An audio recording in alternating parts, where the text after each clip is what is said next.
Hello, welcome again to Reina Clothier. I'm Ryan Nico Reina. Let's get into another episode of U.S. Um, government history um, garments. Really haven't had a title yet, so I'll definitely think of one. But it's a neat segment I would like to discuss. Talk a little bit more about the elected official, and then, of course, talk about their garments a little bit. So let's start with William Pettis Hobby. Um, Let me see here. William P. Hobby.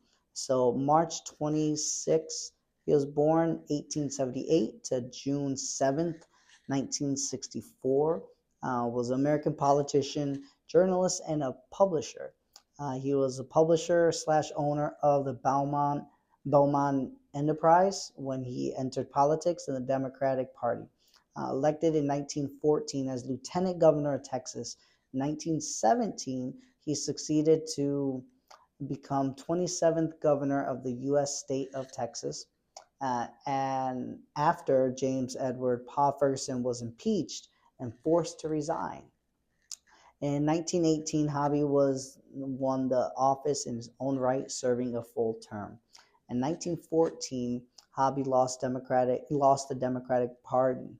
Excuse me. In 1924, Hobby lost the Democratic primary to Miriam Ferguson, wife of Pa Ferguson, and she was elected to the governorship.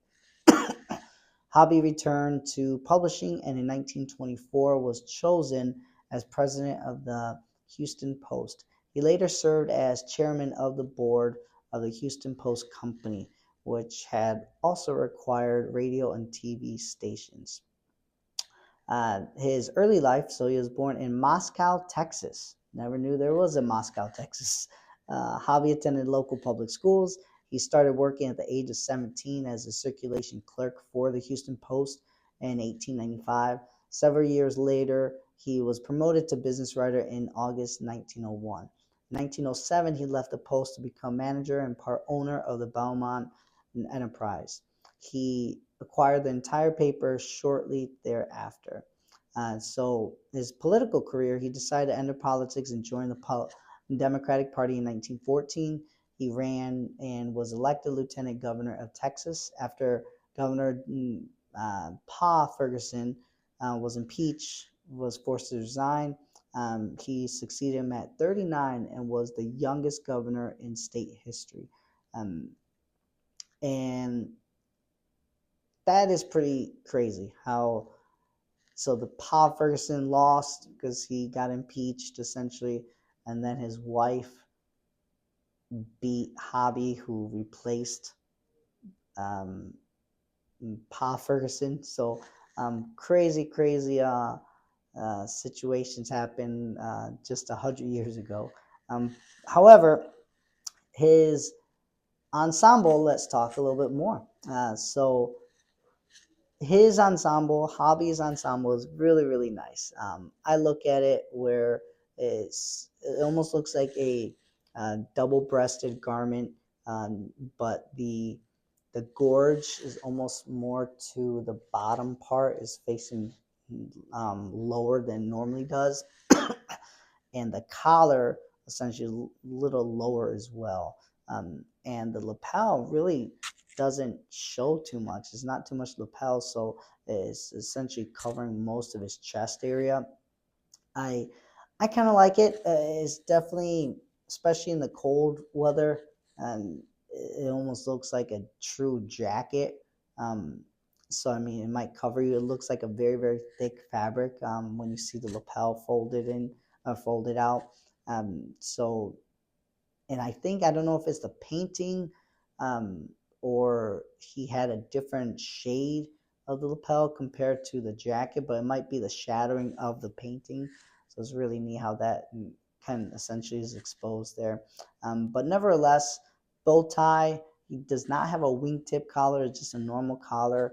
The spread, you can't really see the spread, but the space where it shows with the tie and the bow tie there's really not much space there. So it's pretty interesting how with that jacket is really covering over all that space. So I kind of like it. Again, it looks like a double-breasted jacket, but it just looks too much. Me personally, I like to show a little bit of the tie or the chest area, essentially the middle part of the chest. But when you have that jacket, I mean, it overpowers everything. It really covers the entire showcase or the um, canvas of what you can portray with your personality. So, um, based on this, it doesn't show a lot of personality with this gentleman. So, very conservative look.